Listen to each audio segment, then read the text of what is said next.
il pense, quand il s'agit des Arabes, selon les mêmes termes généraux de la théorie. C'est-à-dire que la théorie distingue fondamentalement deux humanités qui sont créées par l'État. Ce ne sont pas des humanités naturelles, ce sont des humanités créées par l'existence d'États ou d'empires. Peut-être vaudrait-il mieux dire d'empire.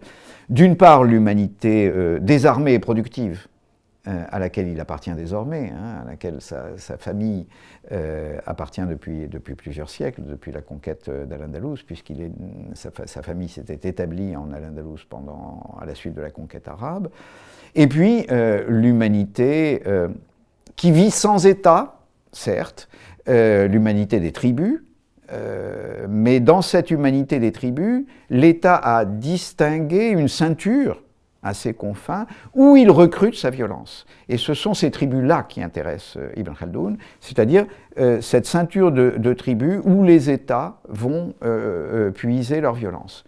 Les Mongols ou les Turcs, dans l'histoire chinoise, avant même que l'histoire islamique ne leur fasse jouer le même rôle, c'est-à-dire de réserve de violence, mais aussi les Arabes.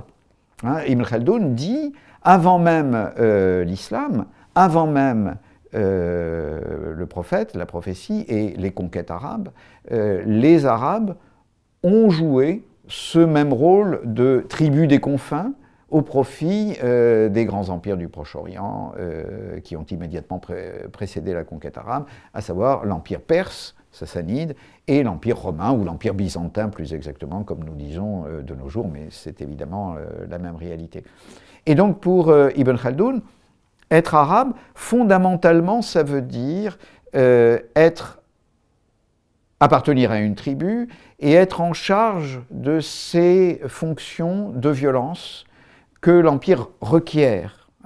Et il a pour les Bédouins arabes, qu'il a d'ailleurs bien connus, car les pouvoirs maghrébins qu'il a servis pendant 25 ans avant de se retirer dans la réflexion intellectuelle, ces pouvoirs maghrébins avaient déjà coutume, à son époque, donc dans la deuxième moitié du XIVe siècle, de recruter leurs soldats ou leurs guerriers, si vous voulez, fondamentalement dans ces tribus arabes maghrébines. Et c'était son rôle, il s'y était spécialisé, il y trouvait une forme de plaisir, il était recruteur en tribus arabes, c'est-à-dire qu'il négociait avec les chefs des tribus arabes le prix à payer pour les hommes que ces tribus étaient prêtes à mettre à la disposition des pouvoirs maghrébins, qu'il s'agisse du pouvoir de Tlemcen, qu'il s'agisse du pouvoir de Fès, et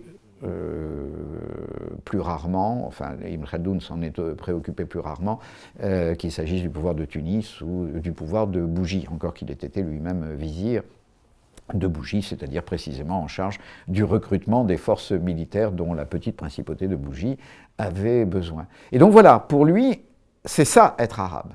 Et c'est pourquoi il fait la distinction, par exemple linguistique, entre ce qu'il appelle la Moudaria, c'est-à-dire la langue que lui parle et qui est fondamentalement une langue sédentaire, qui est la langue de l'Empire, issue de l'Empire abbasside, qui est ce que nous appellerions aujourd'hui l'arabe classique, la langue qu'il écrit en tout cas, et d'autre part ce qu'il appelle lui l'arabe, l'arabiya, et qui est la langue des tribus, parce que pour lui, les vrais arabes, ce sont les tribus, bien entendu. Et donc, bien qu'il soit d'indiscutable origine arabe, il est probable que lui ne se considérait pas comme arabe.